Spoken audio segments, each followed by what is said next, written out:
Proto-Indo-European language, and its spread across the world from the Stone Age through the Copper Age and into the Bronze Age, represents a fascinating period of human history, revealing complex migrations, cultural transformations, and the dawn of linguistic diversity as we know it today. These narratives span thousands of years and cover vast expanses of Eurasia, marking the beginnings of many of the world's major language families. The story of the Proto-Indo-Europeans, also called Aryans and Eurasians, begins with the question of the homeland, a topic of scholarly debate. The most widely accepted theory places the Eurasian homeland in the Pontic-Caspian steppe, covering today's Ukraine, Russia, and Kazakhstan.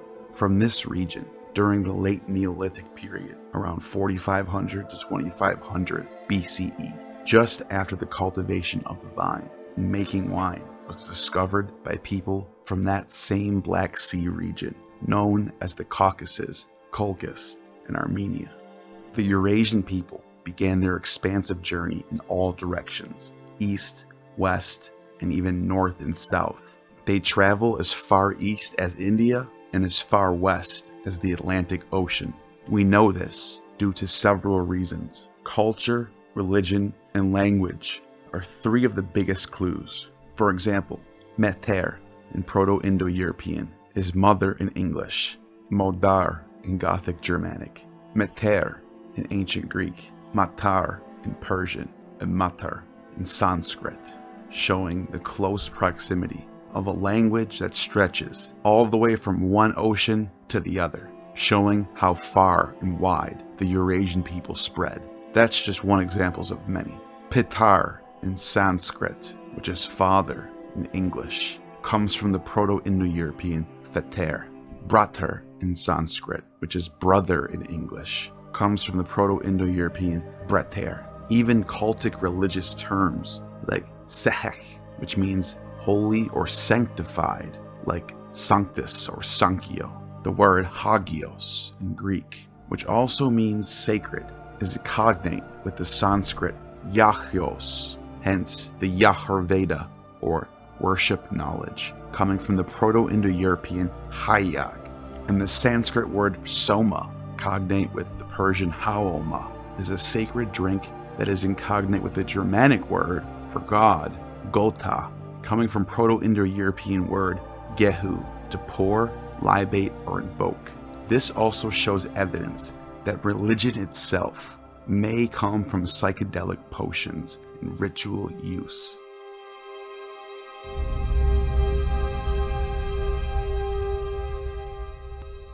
Europe's Stone Age, spanning from the Paleolithic through the Neolithic periods, has yielded a wealth of artifacts that provide insight into the spiritual life, artistic expression, and daily practices of its ancient inhabitants. Among these, some of the most remarkable and ancient artifacts include the Lion Man, Venus figurines, and other significant archaeological finds that reflect the complexity and richness of early human societies. These artifacts not only showcase the artistic skill of prehistoric peoples, but also offer clues to the social structures, beliefs, and environments of the time. The Lion Man is an outstanding example of Upper Paleolithic art discovered in the Hohenstein-Stadel cave in Germany's Swabian Alps in 1939, which further pieces found in subsequent excavations dated to approximately 40,000 years ago. Deep in the Stone Age, this ivory figurine depicts a humanoid figure with a lion's head, standing about 31 centimeters tall. It is one of the earliest known examples of a figurative art and suggests a form of early mythological thinking or religious belief, possibly embodying a deity or serpent being. The Lion Man demonstrates the sophisticated symbolic and artistic capabilities of Homo sapiens in Europe. Venus figurines are small Paleolithic statues of women characterized by exaggerated sexual features, found across Europe and as far as Siberia. These figurines date from about 35,000 to 10,000 years ago, some even going past 100,000 of years ago, with the most famous examples including Venus of Willendorf, 30,000 BCE, Austria; Venus of Hohlfels, 40,000 BCE, Germany. Venus of Dolní Věstonice, 25,000 BCE, Czech Republic. Venus of Bracembouv, 25,000 BCE, found in France, with detailed head coverings or possibly braided hair. Some even dated back to hundreds of thousands of years ago, like the Venus of Barakat Ram, dating to 250,000 years ago. And the oldest one so far, the Venus of Tantan, 500,000 years ago, found in Spain. While their exact purpose remains debated, theories suggest they may have been related to fertility rites, goddess worship, or simply artistic representations of the human form. These figurines provide significant insights into the societal roles of women, fertility, and the aesthetic sensibilities of Paleolithic peoples of Eurasia.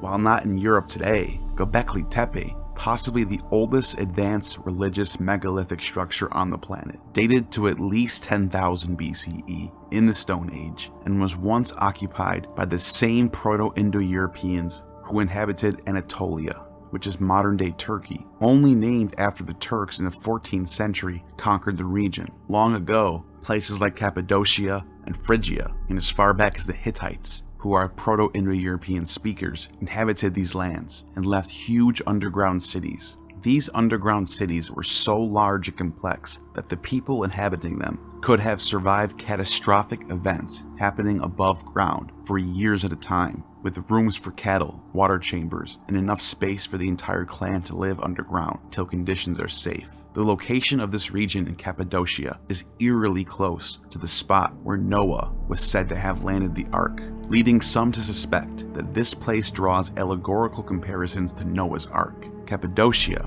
a historical region in central Anatolia, is renowned for its unique geological formations, rich history, as well as these remarkable underground cities carved into soft volcanic rock. These underground cities, some dating back to the Bronze Age, were used by the inhabitants of the region for various purposes over millennia, including as refugees from invasions, places of worship, and living quarters. The most famous of these subterranean complexes include Derinkuyu, Kaimakli, Ozkanak, and many others, with each of its own history and architectural features. The mention of Göbekli Tepe in Anatolia is relevant for understanding the broader context of Stone Age monumental architecture and religious practices. Dating back to the 10th millennium BCE, Göbekli Tepe is considered the world's oldest temple complex, predating Stonehenge and the Egyptian pyramids. Its circular structures, adorned with animal and abstract carvings, suggest a sophisticated level of societal organization and spiritual life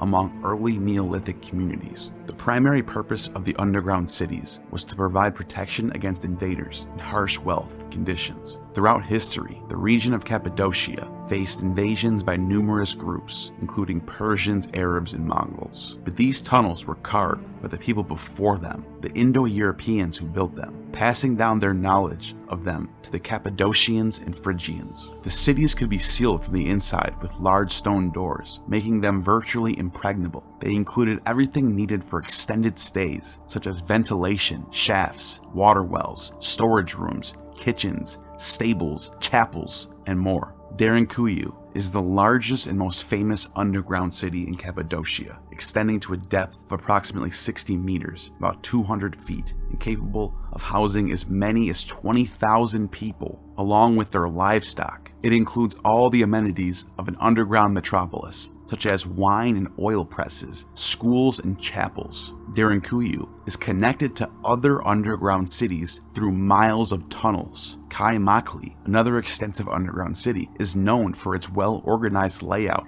over 8 levels. Though only 4 are open to the public. Like Derinkuyu, it features a network of rooms and tunnels designed for living, storage, and worship, illustrating the ingenuity and resourcefulness of its inhabitants. Ozkanak, discovered more recently in 1972, features unique communication shafts that allowed residents to speak between levels. It also had holes above the entrances that could be used to pour hot oil on attackers, highlighting the defensive considerations in its design. The underground cities were carved from the soft volcanic rock that makes up Cappadocia's landscape. This material was easy to carve, but sturdy enough to support the extensive structures. The cities featured intricate ventilation systems to ensure the flow of fresh air, with deep shafts reaching the lower levels. They also included sophisticated water collection and storage systems to sustain life underground for extended periods. The underground cities of Cappadocia are a testament to the adaptability and resilience of the region's inhabitants throughout history. They provided a safe haven during periods of invasion and conflict, allowing the local culture and community to survive and thrive in challenging circumstances. These cities also have significant religious importance, serving as hidden sites for early Christian communities to practice their faith in secret underground during times of persecution.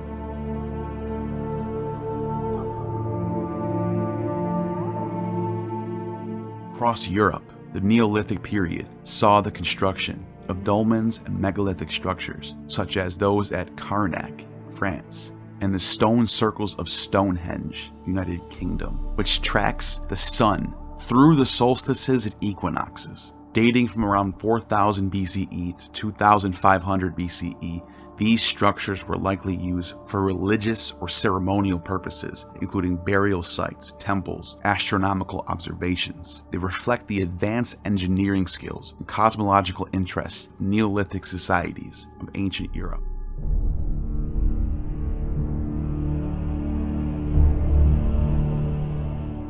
Cave paintings, the bison licking the insect bite, famous 15,000 years ago, depicts a now extinct species, the bison priscus, made from reindeer antler fragments. The cave paintings of Lascaux, France, Altamira, Spain, and other sites across Europe, dating back to 17,000 to 14,000 years ago, represent some of the earliest known forms of visual art. The ancient rock paintings in caves depict a variety of animals, human figures, and abstract symbols, suggesting their creation for ritualistic or ceremonial purposes, possibly relating to hunting, magic, or shamanic practices. The most ancient artifacts found across Europe, from the Lion Man and Venus figurines to megalithic structures and cave paintings, offer a window into the spiritual, social, and artistic lives of Indo-European peoples. These artifacts underscore the deep-rooted human inclination towards art, symbolism, and the exploration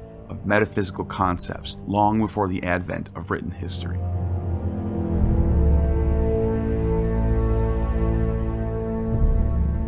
A similar idol as the Venus figurine found across Stone Age Europe is in Anatolia, which is the figure of the Great Mother. This image of a grandmother figure flanked by two lions dates back to 5000 BCE, the end of the Stone Age. What is so mind-blowing about this idol is that it not only was found in the same region, Cappadocia, but that it also matches in later ancient goddess idols of Kubaba of the Hittites and Kubali of the Phrygians, who later becomes Kybali of the Romans and Cybele of today's language. Also, even in Roman times, she is depicted standing flanked by two lions. We can show transitional fossils of the same ancient stone idol of the Great Mother, flanked by two lions. And this is the same location where the famous Bronze Age temple of the Great Mother was, which was so ancient and important to both Greeks and Romans in the Iron Age that both cultures adopted the Great Mother into their pantheons at some point and gave her the title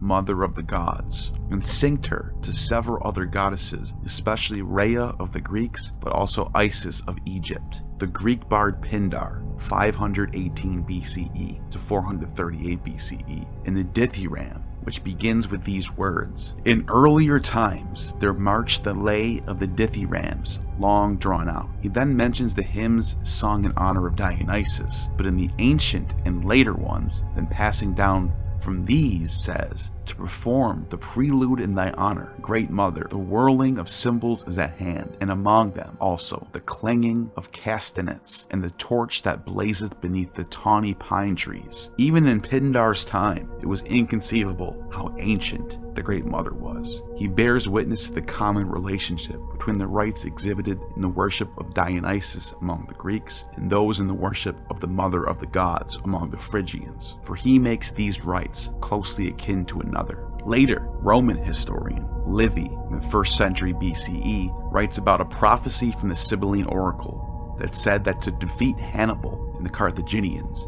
the Great Mother of Phrygia must be brought to Rome and venerated.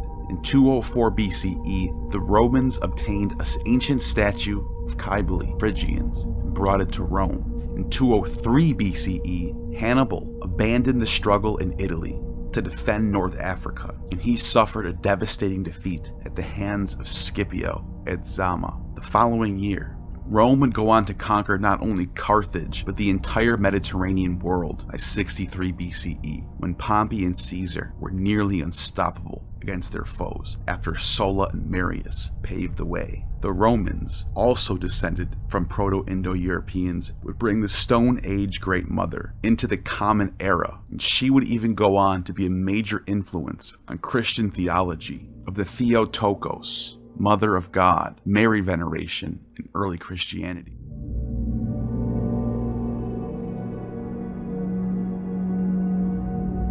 The dispersal of Proto-Indo-European speakers is closely tied to their nomadic pastoralist lifestyle, which relied heavily on the domestication of horses and innovations such as the wheel and chariot. These technological advances facilitated mobility over great distances, allowing Eurasian tribes to spread their language and culture across the Eurasian steppes. As we move into the Copper Age, also known as the Chalcolithic period, approximately 3500 to 2300 BCE, the spread of Proto-Indo-European speakers accelerated due to several factors. The development of copper metallurgy provided new tools and weapons, enhancing agricultural productivity and warfare capabilities. These advancements supported population growth and encouraged Eurasian tribes to explore new territories. During this time, Eurasian communities fragmented and migrated in various directions, leading to the differentiation of language into distinct but related dialects. These migrations can be traced through archaeological evidence, such as the spread of corded Ware culture in northern Europe and the Yamnaya culture in the Pontic-Caspian steppe, both which are associated with the early Indo-European speakers. The transition to the Bronze Age, around 3000 BC, marked a significant turning point in the dissemination of Proto-Indo-European languages and cultures. The increased use of bronze, an alloy of copper and tin, further revolutionized tools, weapons, and artifacts. This period saw the emergence of more complex social structures, including chiefdoms, early states, which facilitated larger-scale migrations and conquest. Key migrations during the Bronze Age led to the establishment of Indo-European speaking populations across vast territories. For example, to the west, the expansion into Western Europe resulted in the Celtic, Italic, and Germanic branches. The Bell Beaker culture, for example, is associated with the spread of Indo-European languages into Western Europe. To the south, Indo-European tribes moved southward into the Balkans, giving rise to the Illyrian, Thracian, Pelasgian, Hellenic Greek branches. The Mycenaean civilization, part of the Greek branch, represents one of the earliest known Indo-European speaking societies. To the east, the eastward expansion into Central Asia and the Indian subcontinent led to the Indo-Iranian branch. This is evidenced by the Andronovo culture, which is linked to early Indo-Iranian languages, and further south by the arrival of the Indo-Aryans, as documented in the Rig Veda, one of the oldest known Indo-European texts. To the north, the expansion into the Baltic and Slavic regions is evidenced by archaeological cultures such as the Trzeniec and Lusatian, associated with the early Indo-European languages in these areas. The Scythians, the Thracians, and other tribes we talked about in this video, the spread of Proto-Indo-European languages was not merely a linguistic phenomenon. It brought with it significant cultural, technological, social, and societal changes. Not only revolutionized transport and warfare, but also played a central role in the mythology and social structure of many Indo-European societies. Similarly, the development of metallurgy had a profound impact on economic and social organization, enabling the creation of wealth and hierarchical societies. As Proto-Indo-European speaking communities settled in new territories, their languages evolved in response to local conditions, interactions with non-Indo-European speaking populations, and internal dynamics. This process of diversification led to the formation of various Indo-European language families known today, including Romance, Germanic, Slavic, Indo-Iranian, and others.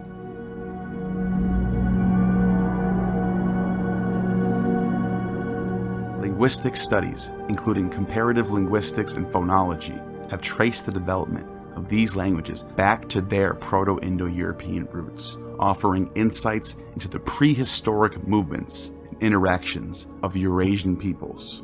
I cannot stress how much the spread of Proto-Indo-European speakers from the Stone Age through the Copper Age into the Bronze Age is a testament to the dynamic and interconnected nature of human history. Through a combination of technological innovations, social transformations, and migrations, the Eurasian peoples laid the foundation for the linguistic and cultural landscape of much of the known world. This period of expansion not only shaped the course of historical development in these regions, but also set the stage for religion in the Western world, the Mediterranean, and Europe, as well as India.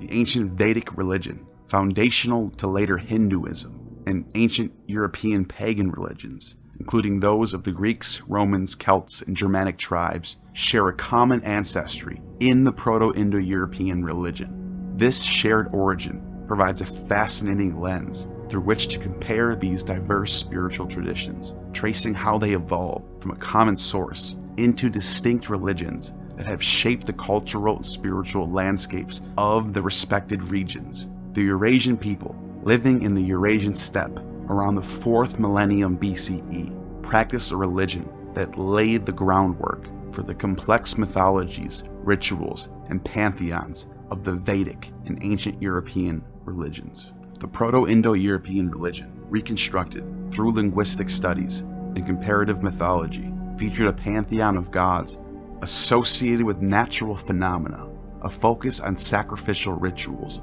and a belief in an afterlife.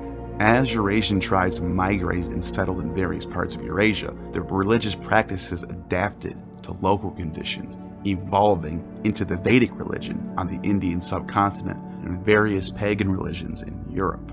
Both Vedic and ancient European religions developed pantheons of gods and goddesses with distinct functions but shared archetypes, reflecting their Eurasian origins.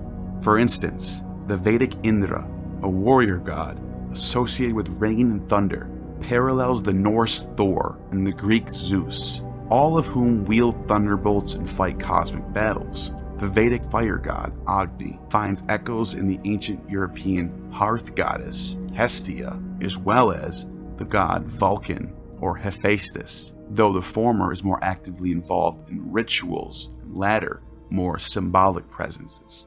Mithras is a fascinating example of a deity whose worship spans multiple cultures and regions, illustrating the complex interplay of Indo-European religions and traditions from the Vedic pantheon through the Persian Zoroastrianism to the Greco-Roman world. The journey of Mithras worship from its Indo-European roots to its adoption and adaptation across different cultures highlights the fluidity of religious and cultural exchange. In the ancient Vedic religion, Mitra appears as one of the Adityas, a group of solar deities. Mitra is often invoked in conjunction with Varuna, and together they embody the aspects of oath, order, and justice, overseeing the moral and social order. The Rig Veda one of the oldest texts in the Indo-Iranian world, mentions Mitra as a guardian of truth and friendship, emphasizing his role in the cosmic balance and his association with the light of dawn. As the religious landscape of the Indo-Iranian peoples diverge, Mitra's attributes evolved in the context of Zoroastrianism, the dominant religion of ancient Persia. In this tradition, Mithra, or Mir in Middle Persian, became a Yazata, or a divine entity associated with the sun, once again, also justice, contractual agreements. Mithra's role in Zoroastrianism as a mediator emphasized his jurisdiction over legal contracts, integrity, and the protection of truth, mirroring his Vedic origins but with a distinctly Persian framework.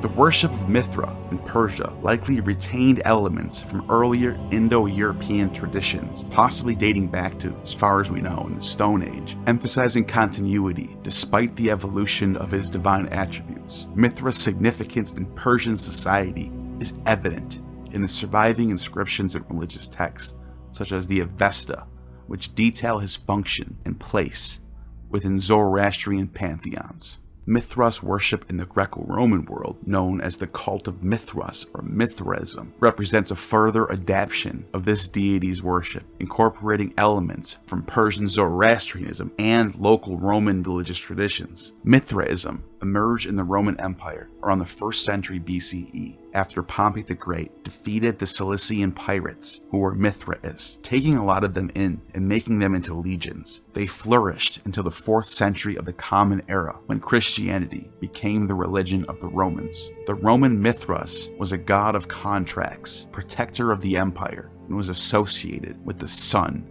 bearing the title Sol Invictus, unconquered sun. The mystery religion centered around the myth of Mithras slaying a bull, an act believed to bring life to the earth. This narrative, blending Roman, Vedic, Greek, and Iranian Mithras characteristics with new theological elements to fit the Greco-Roman context. Mithraic worship was characterized by secretive rituals, initiations, and a hierarchical structure conducted in a cave temple called a Mithraea. The transmission of Mithras from the Indo-European to the Persian context, and then to the Greco-Roman world, is a testament to the cultural exchanges facilitated by trade, conquest, and migration. The adaptation of Mithras worship across these cultures underscores the deity's malleability and the capacity of religious systems to integrate foreign elements into their pantheons and practices. Often inscribed in these Mithraeas are ancient dialects of Proto-Indo-European languages, for example, Nama Sebasio. Persian adoption of Mithras from earlier Indo-European traditions exemplifies the Zoroastrian tendency to absorb pre-existing deities, reinterpreting them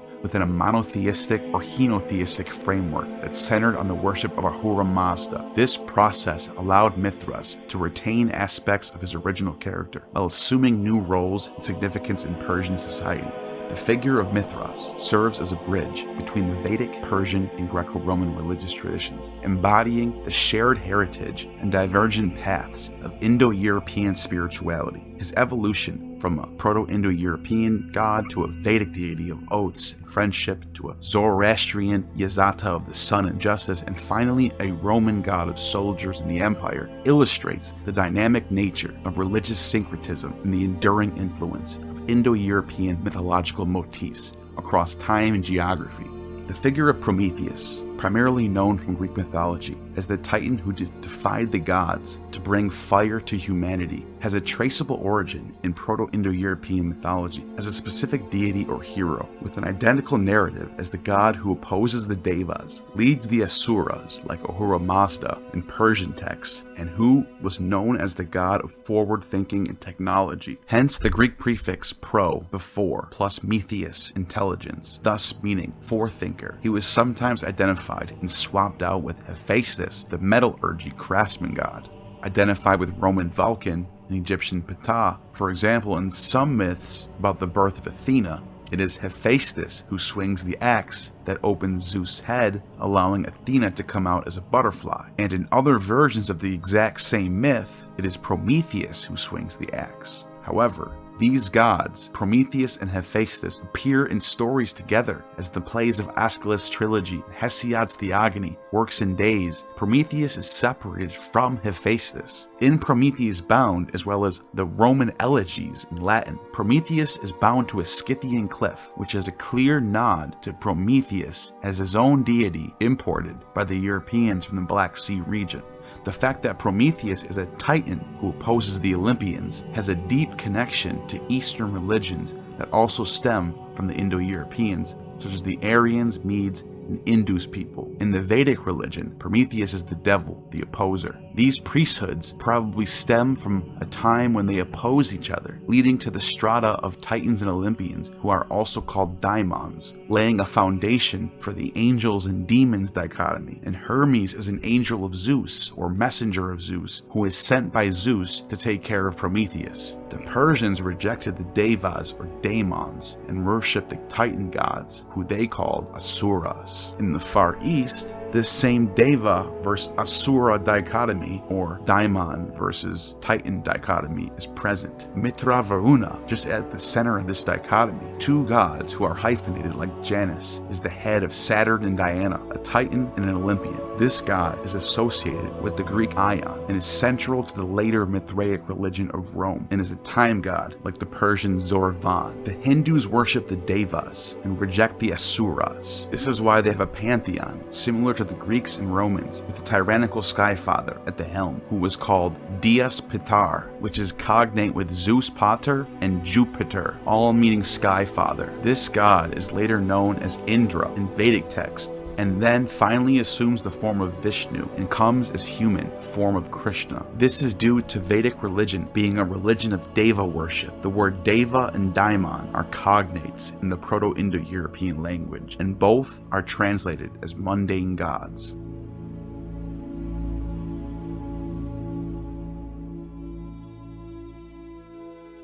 The Pelasgians are somewhat of a mysterious and ancient people, mentioned in Greco-Roman literature, historical sources, including Homer, Herodotus, and Ovid, as well as other classical authors. They are described as the inhabitants of the Greek and Italic region before the arrival of the Hellenic tribes, the ancestors of the classical Greeks. They are mostly described as natives of Thessaly, north of the Mycenaeans. Homer, in the 8th century BCE, mentions them in the Iliad as people related to not only Greece, but in Asia Minor and farther north into Europe. Towards the sea lie the Carians, Paeonians with curved bows, and the Leliges, and the Caucanes, and the goodly Pelasgi. Two of the tribes mentioned in that passage are from Anatolia, the Caucanes and Carians. The Leliges are in Greece. The Paeonians are all the way up into Europe, a tribe that are considered Thraco-Illyrian, sitting in between Greece and Italy, and are settled deep into Europe, even as far north as modern-day Germany. They are considered barbarian tribes by the Greeks until they were conquered by Philip of Macedon in the 4th century BCE. Later, in the Odyssey, Homer states that the Pelasgians lived in Crete among the natives, with 90 cities surrounding the capital, Knossos, which would place them among the Minoans. There is a land called Crete, in the midst of the wine-dark sea, a fair, rich land, rich with water, and therein are many men, past counting, and 90 cities. They have not all the same speech, but their tongues are mixed. There dwell Achaeans, their great-hearted native Cretans, Cadonians, and Dorians of waving plumes, and goodly Pelasgians. Among their cities is the great city, Knossos, where Minos reigned. When 9 years old, he held converse with great Zeus, and was father of my father, great-hearted Deucalion. Deucalion is the character in Greek mythology who survives the Great Flood that destroyed Atlantis and brings his 3 sons to the Aegean to start a new civilization. Roman writers would make the Pelasgians the ancestors of the Italians by way of Aeneas, who was a Trojan, descendants of the Pelasgians, and the Romans claimed to have Trojan blood. The exact origins, language, and culture of the Pelasgians remains subject of speculation and debate among historians and archaeologists, partly because they left behind very few, if any, written records that can be directly attributed to them. Pelasgians, who very well may be the same as the Proto-Indo-Europeans, are prehistoric people from whom many European and South Asian cultures are believed to have descended. This ancestral culture is thought to have existed several millennia BC before its people spread across Eurasia, differentiating into various linguistic and cultural groups. While direct archaeological evidence connecting the Pelasgians with Proto-Indo-European religion is limited, the study of burial practices, sacred sites, and religious artifacts from the broader Italic, Aegean, Balkan, and Anatolian regions during the relevant periods offers indirect clues. For instance, common motifs in religious iconography or similarities in ritual practices suggest shared, overlapping religious traditions. Greek mythology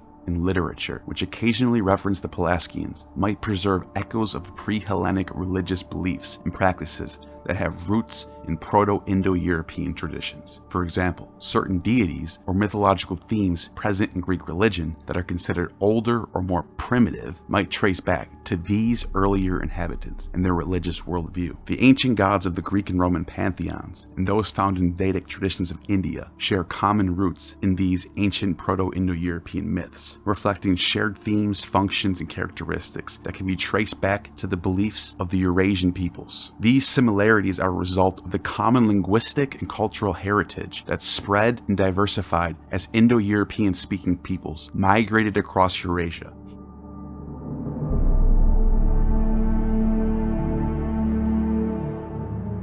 Here are some examples of the deities from these traditions that exhibited notable similarities. As I already mentioned, Zeus and Jupiter, and Indra, who's also called Dies Pitar. Zeus and Jupiter are the kings of the gods in Greek and Roman mythology, respectively, wielding thunderbolts and associated with the sky and weather. Indra, in the Vedic tradition, is also a god of thunder and rain, known for wielding the thunderbolt, Vajra, and being a war deity who battles cosmic forces, much like Zeus and Jupiter. All three gods share characteristics that are likely derived from a common Proto-Indo-European deity associated with the sky, weather, and authority. This god is known as Dies Pitar, where we get Zeus Pater and Jupiter from. Hermes in Greek, Mercury in Roman, and Pushan in Vedic are related. Hermes and Mercury are gods of commerce, travel, and the guide of souls to the underworld. They are also associated with trickery and are messengers or angels of the gods. Pushan is a Vedic deity who protects travelers and herds and guides souls to the next world, similar to Hermes and Mercury. This connection suggests a Proto-Indo-European root for gods who are protectors of roads, herds, and are psychopomps in their roles. Aphrodite in Greek, Venus in Roman, and Ushas in Vedic. Aphrodite and Venus are goddesses of love, beauty, and fertility in Greek and Roman mythology.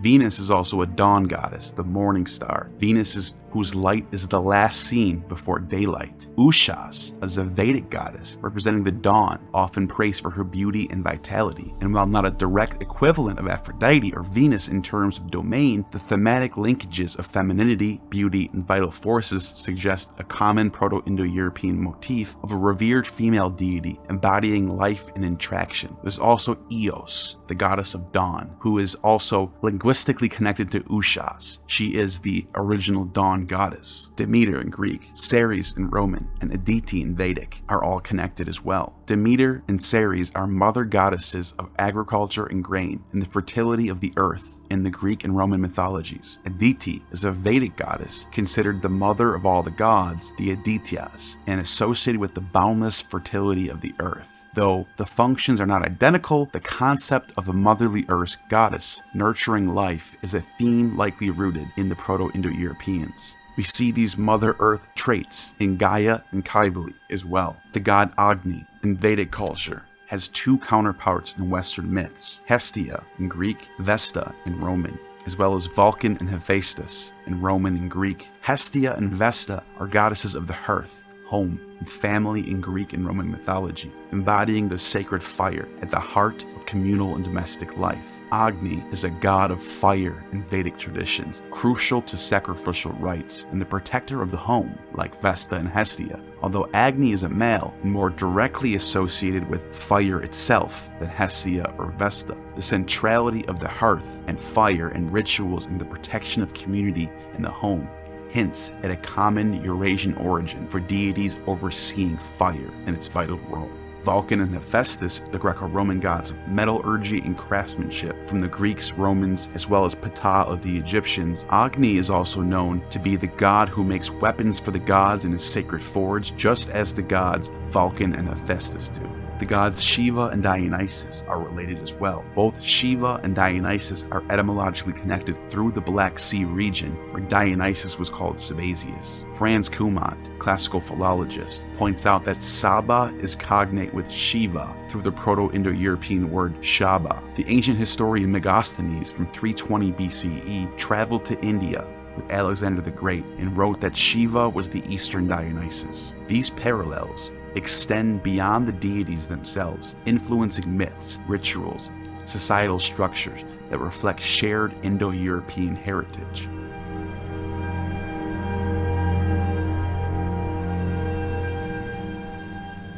The practice of making sacrificial offerings, the importance of fire in religious rituals, and the portrayal of gods in anthropomorphic forms are among the shared features that point to a common ancestral tradition. The similarities between the Greek, Roman, and Vedic deities underscore the profound influence of Proto-Indo-European mythology on its descendant cultures. Despite the geographical distance and evolution of distinct religious practices over millennia, the enduring legacy of these beliefs can be seen in the mythologies and rituals that have shaped the spiritual landscape of Eurasia and the Indian subcontinent. Sacrificial rituals were central to both Vedic and ancient European religions, a practice inherited from both the Eurasian ancestors. The Vedic religion elaborated these into complex fire sacrifices, yajnas, where offerings of ghee, grains, and sometimes animals were made to the gods through fire, a mediator between humans and the divine. Similarly,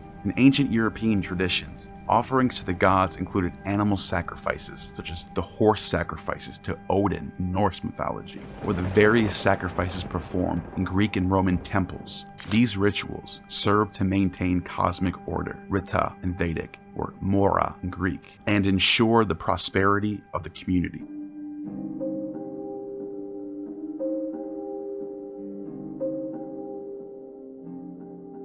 Both Vedic and ancient European religions shared a complex cosmology that includes a world tree, or axis mundi, Yggdrasil, or Norse mythology, and the Ashvata in Vedic text, realms inhabited by the gods, humans, and other beings, and a belief in an afterlife. Mount Olympus, also similar in respect. While the specific details varied, these cosmologies reflected a worldview in which the universe was interconnected whole, governed by law and order. The concept of an afterlife also shares similarities, both traditions positing realms for the dead that were rewards or punishment based on one life's actions. The Vedic tradition emphasized the cycle of rebirth, samsara, and liberation, moksha. The Greeks held the doctrine of transmigration of the soul. Both of these are called reincarnation.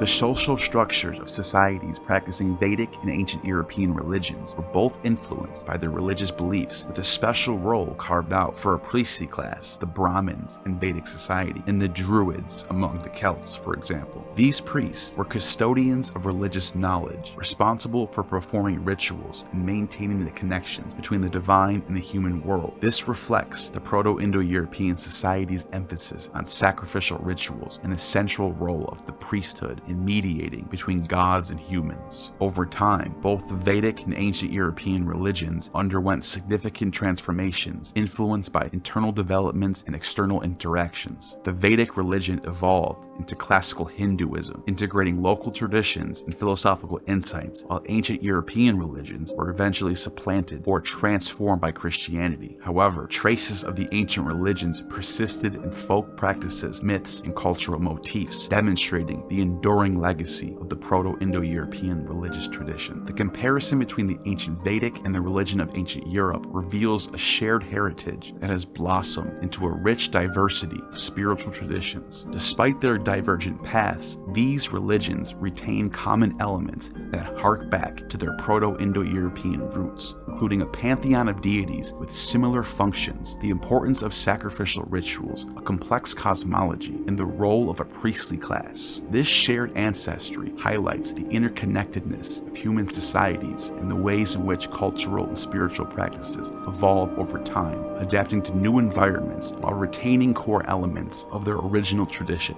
The study of these ancient religions offers not only insights into the spiritual lives of our ancestors, also a deeper understanding of the common threads that weave through a tapestry of human belief.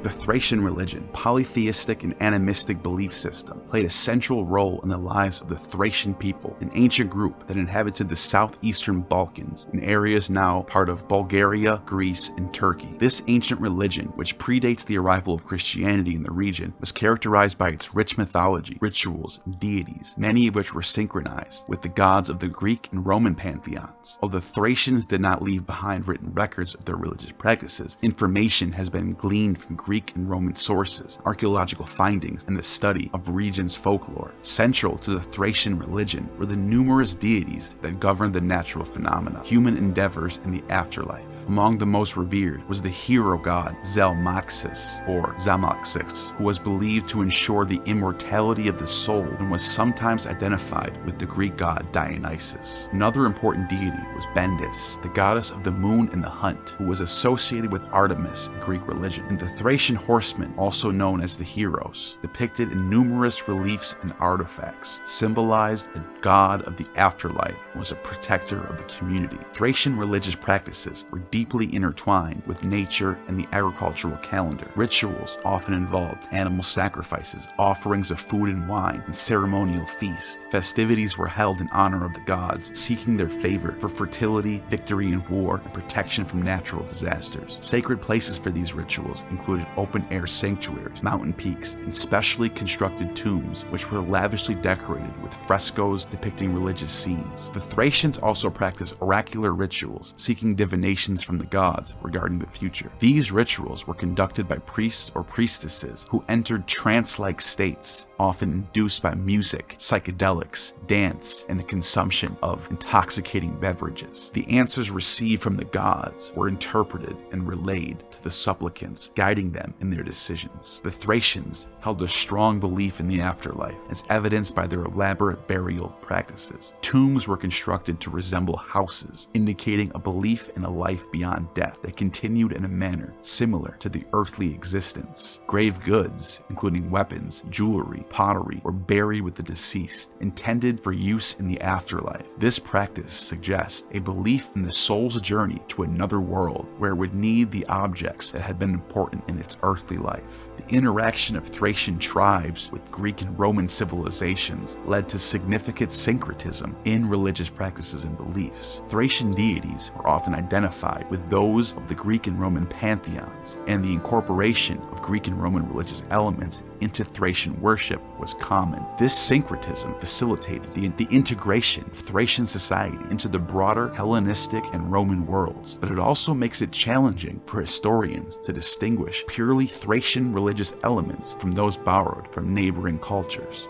Despite the eventual Christianization of Thracian regions, elements of the ancient Thracian religion have survived into the folklore, customs, and festivals of the Balkans. For example, the horse rider ends up becoming the iconography used for some of the saints, like St. George and St. Demetrius. Some rituals and beliefs, particularly those related to the agricultural calendar and the veneration of saints who may have replaced ancient deities, bear traces of Thracian religious practices. The study of Thracian religion offers valuable insights into the spiritual life of an ancient people whose cultural legacy has contributed to the development of European civilization itself. Through archaeological discoveries and the analysis of classical texts, scholars continue to uncover the complexities of Thracian beliefs and rituals, shedding light on the religion of a society that thrived over 2 millennia ago. Thracian religion was complex and multifaceted. It was a belief system that played a vital role in the social and cultural fabric of European society. Its deities and rituals reflected the Thracians' deep connection to the natural world and their concerns with fertility and protection in the afterlife.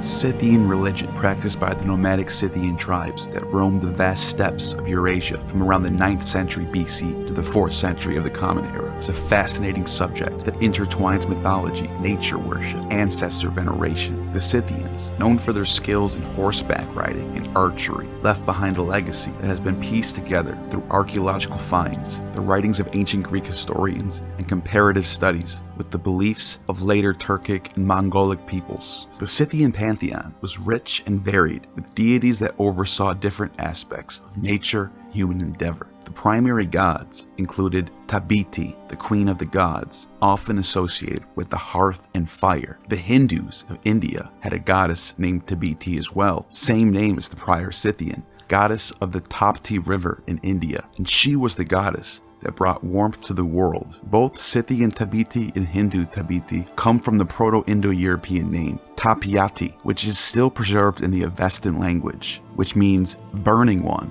This Scythian goddess shows up in other areas, such as the Sarmatian tribes of the Alans, the name Satana, the queen of the gods. Papaios, the Sky Father, who plays a similar role as Zeus, but also has chthonic forms, and in later times might have got synced with the Phrygian Attis. For reasons that are unclear, it may have been the Phrygian Sabazius who was being synced with Scythian Papaios, who was also dual nature, chthonic and heavenly, with father and son rolled into one. Api was a Scythian earth mother who was also connected to fresh water, and Targetaos, the demigod hero, who was said to have given Scythians their lands.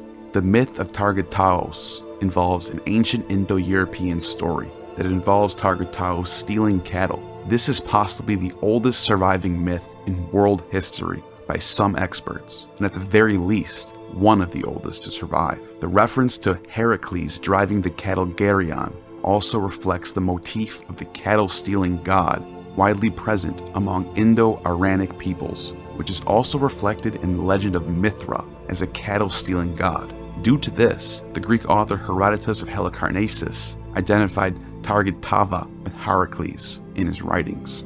These deities reflect Scythians' deep connection with the natural world and the importance they played on the cosmic order. In addition to these major gods, the Scythians also worshipped a host of lesser deities and spirits associated with rivers, mountains, and other natural features, embodying the animistic elements of their religion. Animal worship, particularly of horses and stags, and goddesses with serpent legs, responsible for healing and medicines, was prevalent, symbolizing the Scythians' nomadic and close-to-nature lifestyle and their dependence on these animals for survival. Scythian religious practices were characterized by their simplicity and directness, reflecting the nomadic lifestyle of the people. Sacrifices played a central role, with animals such as horses, cattle, and sheep being offered to the gods to gain their favor or to mark significant events such as funerals, oaths, and seasonal transitions. These sacrifices were often accompanied by feasting and ritual drinking of kurnis, fermented mare's milk, which had been both sacred and social significance. The Scythians also practiced divination and sought the guidance of the gods through various means, including the interpretation of animals and trails and the flight of birds, similar to what we see with the Roman augurs in Roman religion. These practices were conducted by shamans or priests who served as intermediaries between the Scythian people and the spiritual realm. Funerary practices provide significant insights into Scythian religious beliefs, particularly the views on the afterlife and ancestor worship. The Scythians constructed large burial mounds called kurgans, which served as tombs for their elite. These tombs contained not only the remains of the deceased, but also a wealth of grave goods, including weapons, jewelry, and items for personal use in the afterlife. The funeral rites often involved complex rituals, including the sacrifice of attendants and horses to accompany the deceased into the afterlife, indicating a belief in a continued existence beyond death. The Scythians also practiced mummification and tattooing, with the tattoos possibly serving religious and spiritual purposes, such as providing protection in the afterlife or signifying the individual's status and achievements. The Scythian religion was not static but evolved over time, influenced by interactions with neighboring cultures, including the Greeks, Persians, and various nomadic groups. This syncretism is evident in the adoption of foreign deities into the Scythian pantheon and the incorporation of elements from other religious traditions into Scythian practices. The cult of Dionysus, for example, became popular among Scythians, reflecting the influence of Greek religion and culture. The Scythian religion and its practices left a lasting impact on the cultures of the Eurasian steppe, influencing the religious beliefs of later nomadic peoples, including the Sarmatians, Alans, and early Turkic tribes. Elements of Scythian religion can be traced in the mythologies and traditions of these groups, demonstrating the enduring legacy of the Scythian spiritual worldview. The study of Scythian religion provides valuable insights into the ways in which nomadic societies understood the world around them and sought to explain and influence natural and supernatural phenomena. Despite the challenges posed by lack of written records, the archaeological evidence and the accounts of ancient authors offer a window into the religious life of the Scythians, revealing a complex belief system that was integral to the identity and way of life. Scythian religion was a multifaceted system of beliefs and practices that reflected the nomadic lifestyle, environmental conditions, and social structure of the Scythian people. Through their veneration of deities associated with nature, ritual practices involving psychedelics, and their beliefs in the afterlife, the Scythians expressed their understanding of the cosmos and their place within it.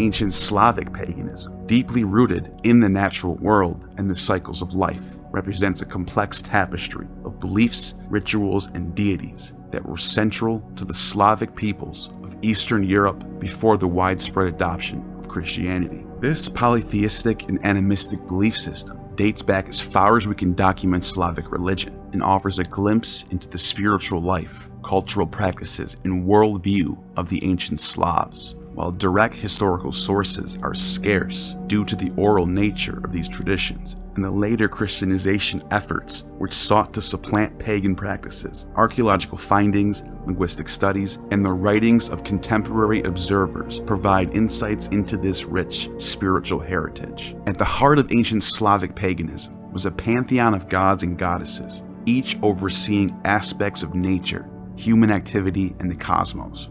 The chief deity was likely Perun, the god of thunder and lightning, which often depicted wielding a thunderbolt and associated with oak trees, similar to the Pelasgian Zeus, who was also an oak tree god who wielded a thunderbolt. This was the Zeus at Dodona, one of the ancient wonders of the ancient world. He symbolized the might of the natural world and was revered as a protector of warriors and the order of society.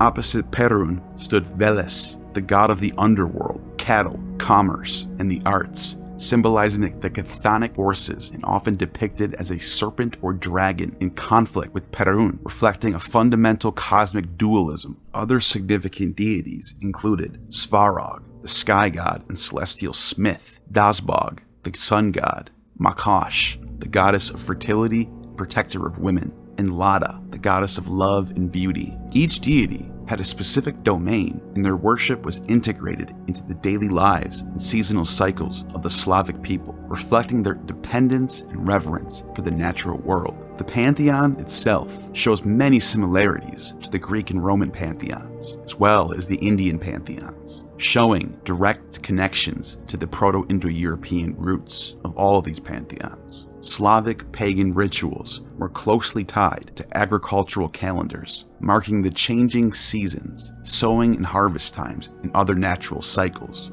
These rituals often involved offerings of food, drink, and animals to the gods, seeking their favor for bountiful harvests, protection, and prosperity. Festivals such as the Kupala Night, celebrating the summer solstice, and Maslenitsa, marking the end of the winter, were significant, featuring bonfires, dances, and symbolic acts like jumping over fires for purification and fertility. Ancestors and the spirits of the deceased played a crucial role in ancient Slavic belief. Commemorative feasts, known as Dziady, were held to honor them, rooted in the belief that the well-being of the living was intricately linked to the satisfaction of their ancestors. Sacred groves, springs, and stones served as places of worship and communion with the divine. emphasizing the animistic aspect of Slavic paganism, where spirits inhabited various aspects of the natural world. Divination and magic were integral to ancient Slavic paganism, and various methods employed to foretell the future or influence outcomes. This could involve interpreting the behavior of animals,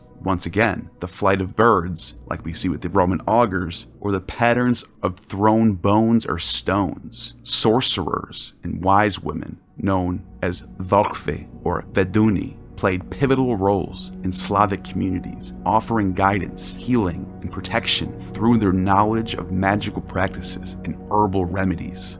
The process of Christianization of the Slavic pagans, which began in earnest in the 9th century, led to significant transformations in Slavic pagan practices. Many pagan gods and rituals were syncretized with Christian saints and holidays, a testament to the deep-rooted nature of these beliefs among the Slavic peoples. This syncretism allowed for the survival of ancient practices and deities in altered forms, woven into the fabric of Christian worship and the folklore that has persisted into modern times. The legacy of ancient Slavic paganism is evident in the rich tapestry of folklore, customs, and cultural practices that continue across Slavic lands to this day. Festivals that have pagan origins are still celebrated, and elements of pagan belief are found in folk songs, dances, and tales passed down through the generations. In recent years, there has been a revival of the interest in Slavic pagan traditions, with contemporary movements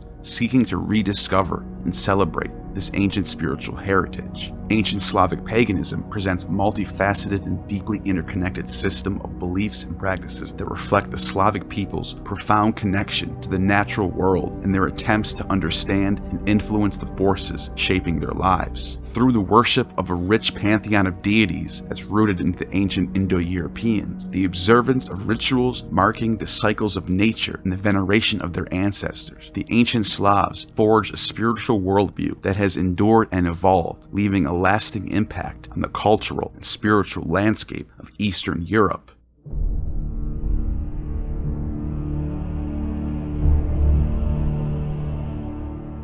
The Celtic religion, a complex and multifaceted spiritual system, was practiced by the Celtic peoples of ancient Europe and the British Isles. From the late Bronze Age through the Roman period into the early medieval period, this polytheistic and animistic belief system is characterized by its rich mythology, pantheon of gods and goddesses, sacred rituals, and the reverence of nature. The religion of the Celts, though not uniformly practiced across all Celtic tribes due to regional variations, shared core beliefs and practices that offer a glimpse into the spiritual life of these ancient people. Due to the Celts' own lack of written records on religious matters, much of what is known comes from archaeological findings, the accounts of Greek and Roman writers, and later Christian sources, which, while informative, often present a biased perspective.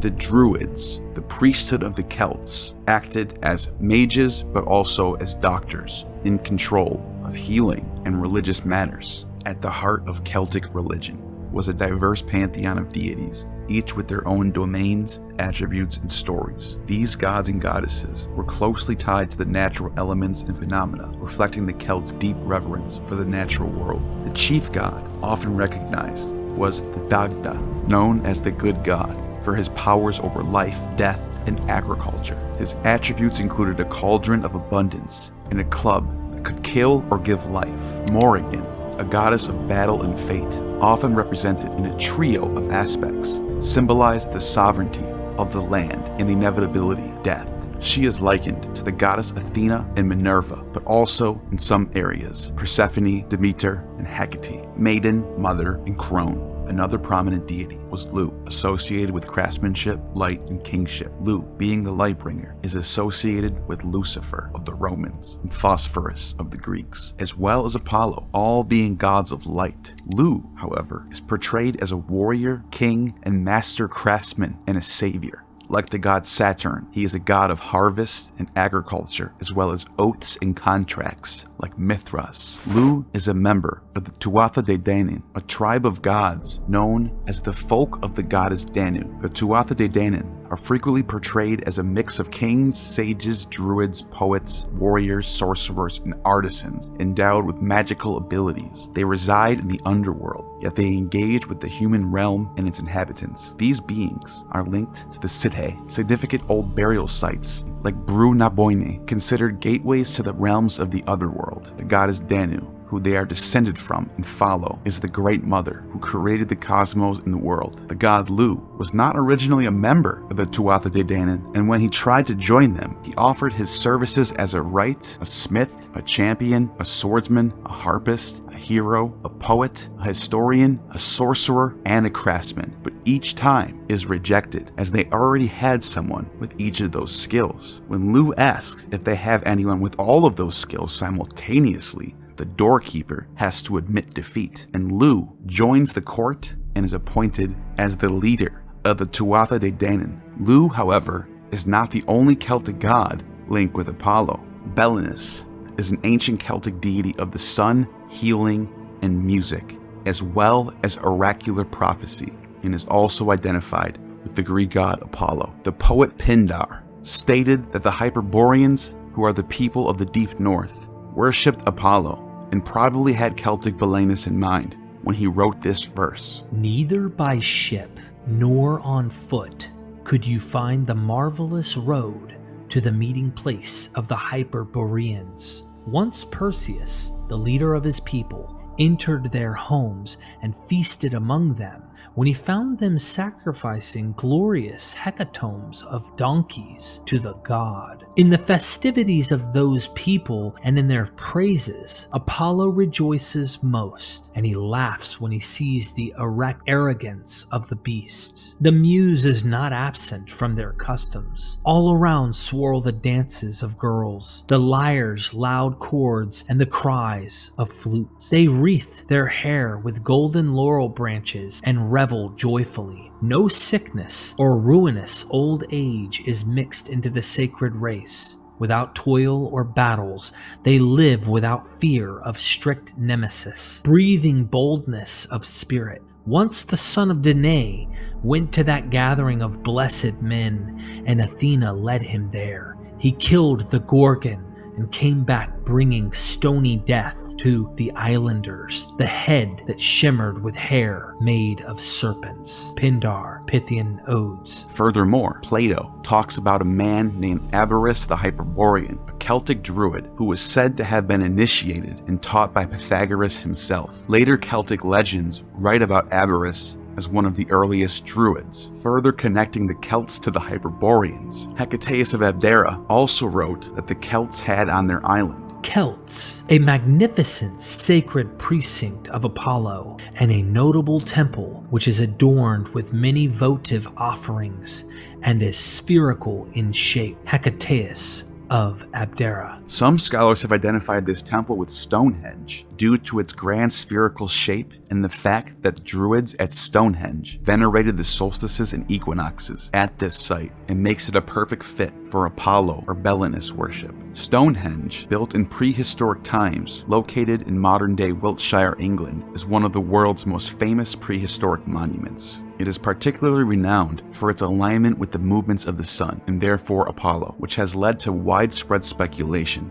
about its original purpose, with many believing it was used as a kind of astronomical observatory. It has also been demonstrated that music performed in the center of Stonehenge sounds louder and travels farther, like an ancient music amplifier. This is another reason why Apollo is linked to this area. Stonehenge's design and orientation are closely connected with the sun. The most significant solar alignments occur at the solstices. During the summer solstice, the sun rises behind the heel stone, the ancient entrance to the stone circle, and its first rays shine directly into the heart of Stonehenge. This event attracts thousands of visitors every year who gather to celebrate and witness the sunrise. It is believed that the summer solstice was of great importance to the people who built Stonehenge, possibly associated with fertility and harvest. The winter solstice, on the other hand, is observed in the opposite direction. During this time, the sunset is framed by the stone circle, making it the shortest day of the year. It is thought that this event might have symbolized the end of the year and the rebirth of the sun, holding significant meaning for Neolithic people. While the exact purpose of Stonehenge remains a subject of speculation and research, its alignment with the sun's solstices and possibly equinoxes suggests that it served as a calendar or astronomical observatory to mark the changing of the seasons. This would have been essential for a society that depended on farming, as it helped them keep track of the solar year. Stonehenge also holds cultural and spiritual importance, which is evident from the burial mounds and other ceremonial sites in the surrounding landscape. Herodotus tells us that the Celts would watch Apollo perform his paeans with his lyre in the sky during the season when he would leave the Oracle of Delphi in Greece for the winter time and perform for the Celts, and this would materialize in a light show in the sky, which is known to us as the Aurora Borealis, Northern Lights. Atipomeris, also called the Great Horse Rider, is the hero demigod who is also associated with the god Apollo, but some sources suggest that his association with Dionysus and Hermes in later times, Atipomeris is synced with Odin of the Germans. He is the horse-riding hero with the power of prophecy, healing, and possession of souls, and can travel into the underworld and return unharmed. Goddesses held significant roles in Celtic religion, often embodying the land's fertility and sovereignty. Brigid, for example, was venerated for her protection over childbirth, inspiration, poetry, and craftsmanship. Such deities were worshipped through various rituals, offerings, and celebrations, which were deeply entwined with agricultural calendar and changing seasons. Rituals were a central aspect of Celtic religion, serving as a means to commune with the divine and ensure the community's prosperity and protection. These rituals often took place in natural settings, considered to be imbued with sacred power, such as groves, springs, rivers, and hills. The Druids, a class of priests, poets, and jurists, played a crucial role in conducting religious ceremonies, which included seasonal festivities, sacrifices, and divination practices. The four main Celtic festivals, known as the fire festivals, marked critical points of agricultural and seasonal cycles. Imbolc, Beltane, Lughnasadh, Samhain, for example, celebrated at the end of October, marked the end of the harvest season and the onset of winter. It was a time when the veil between the worlds was believed to be thinnest, allowing for communication with the ancestors and the spirit world. Samhain was a New Year's festival for the Celts. As Roman culture began to mix with Celtic culture in the age of antiquity and the Common Era, the Celts would adopt the rituals of the Roman New Year Janus festival, which entailed dressing up and wearing masks and having children go house to house to receive gifts. These rites would even make their way into Halloween tradition and are still around today. Sacrifices, both animal and, according to some Roman sources, occasionally human, were a component of Celtic religious practice, intended to appease the gods and ensure fertility of the land and the community's well-being. Such rituals underscored the Celts' belief in the interconnectedness of the natural world, the divine, and human society.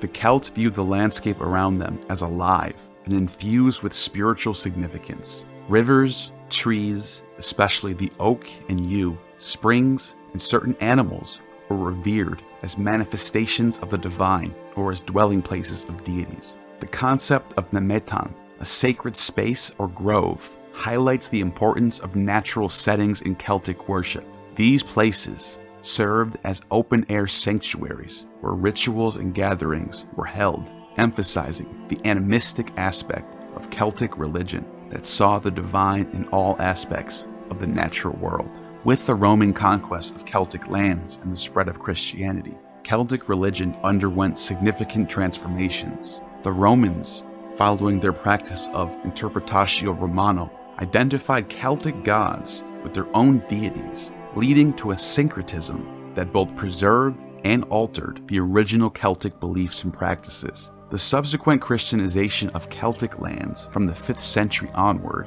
led to further transformations, with many Celtic deities and rituals being absorbed into Christian practice, as we've seen in celebration of Christian saints and holidays that coincides with the Celtic festivals, such as Halloween and Samhain. The Celts migrated in every direction, just as their Proto-Indo-European ancestors did. We find Celtic tribes, the Galatians for example, all the way in Anatolia in the east and as far west as North Africa and Spain. Despite the decline of Celtic paganism, as an organized religion. Its legacy has endured through folklore, customs, and the celebration of festivals such as Beltane and Samhain in modern times. In recent years, there has been a revival of interest in Celtic spirituality, with neo-pagan and New Age movements seeking to rediscover and incorporate Celtic religious practices, myths, and reverence for nature into their beliefs. The Celtic religion, with its rich pantheon of gods and goddesses, its sacred rituals rooted in the natural and agricultural cycles, and its animistic view of the world, offers a window into the spiritual and cultural life of Indo-European religion itself, and what it once was before the Copper Age spread.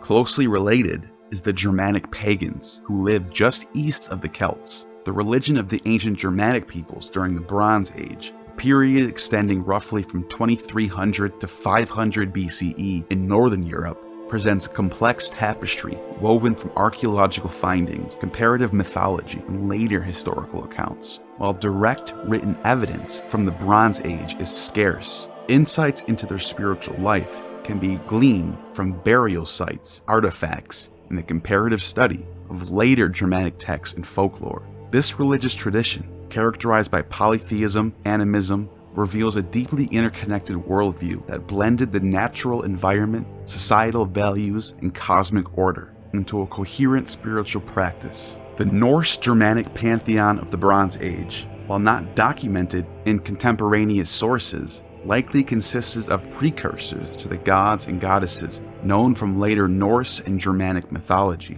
Deities such as Wodan, Donar, and Freya, whose worship is attested in the Iron Age and Viking Age, may have had their origins in the earlier period, embodying aspects of nature, war, fertility, sovereignty. The worship of these deities involved rituals, sacrifices, and veneration of natural phenomena as seen as manifestations of divine power. Odin, the king of the Germanic gods, known as the Aesir, cognate with Asuras and linked to the Titans, who opposed the Vanir, the family of gods who was linked to the Daemons or Olympians. Once again, we see the ancient Indo-European dichotomy of gods that are passed down from opposing priesthoods of chthonic and sky deities present in Germanic religion. Odin is linked with several deities of the Greco-Roman pantheon. For one, Woden's Day becomes Wednesday, which was Mercury's day for the Romans. And Odin, like Mercury and Hermes, was a psychopomp who can transport souls to Asgard, as well as Odin being the inventor of the runes, or Norse alphabet, just as Hermes does in Greek mythology.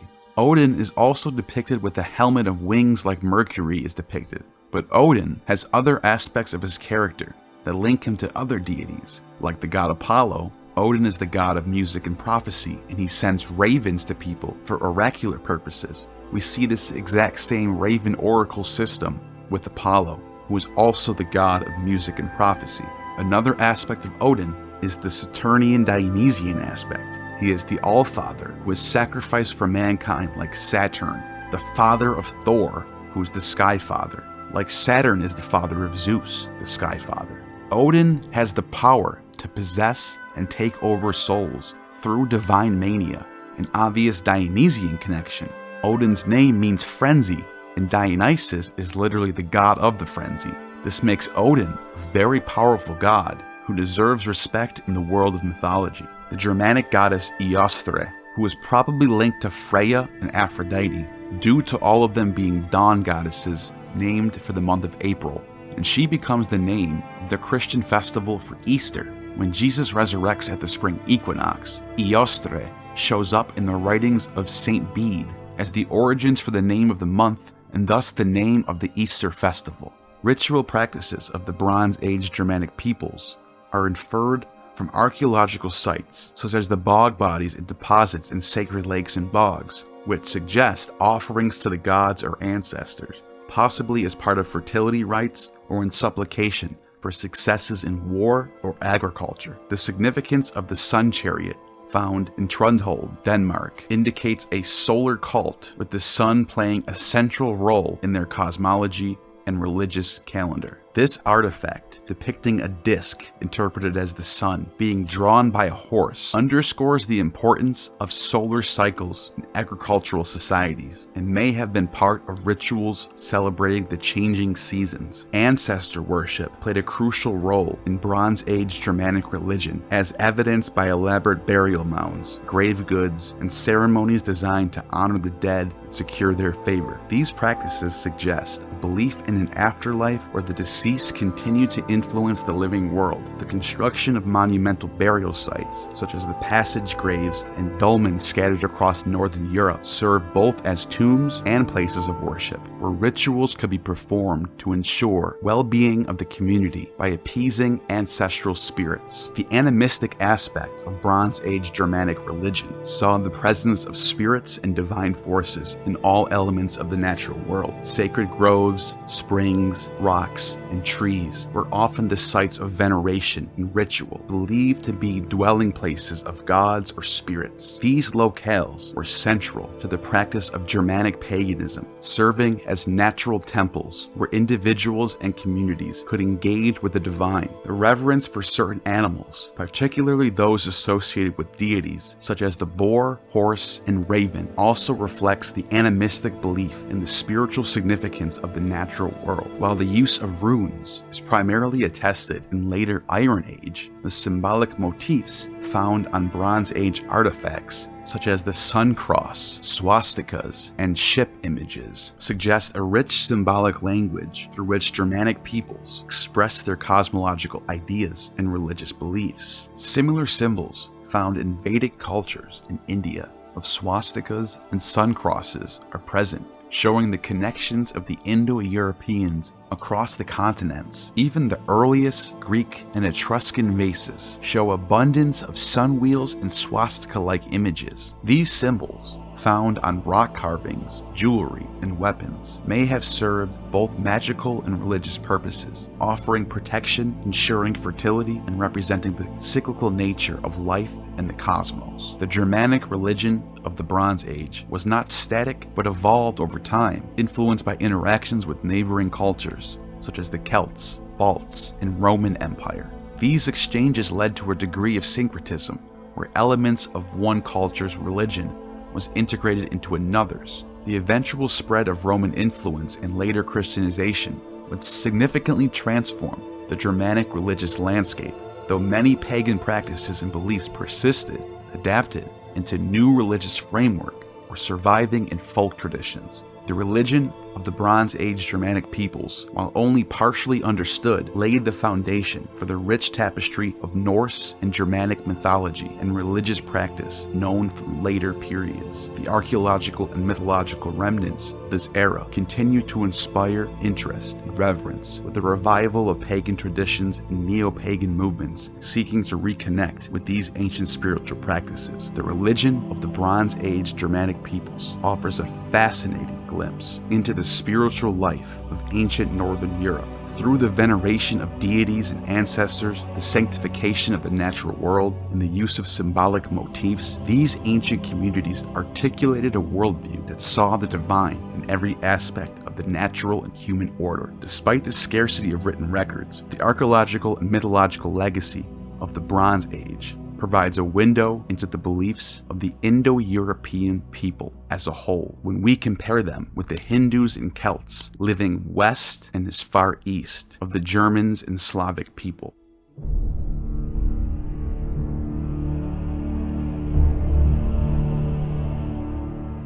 To conclude this journey across the Eurasian continent, which begins deep in the Stone Age, around the Black Sea and Caspian Sea region, and as we spread into all four directions across time, places like Göbekli Tepe, Knossos, Pomerania, and Harappa, we see the beginning of the Copper Age, which takes the world from prehistoric hunter-gatherers into a civilization, and then the Bronze Age, as tools and human knowledge begins to expand. We see the Pelasgians, the Celts, Hittites, Aryans, and into the Iron Age, the Scythians, the Thracians, Vedic Hindus, Slavs, and Norse Germanic Hyperboreans, all distinct in their culture, yet a common thread is seen across them that show us the deeply rooted relationship that transcends all these regions in the language, the religious motifs,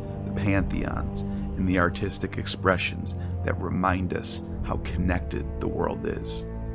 Let me know what you think about this in the comments. I definitely want to explore this topic more in the future. You have just attained true gnosis.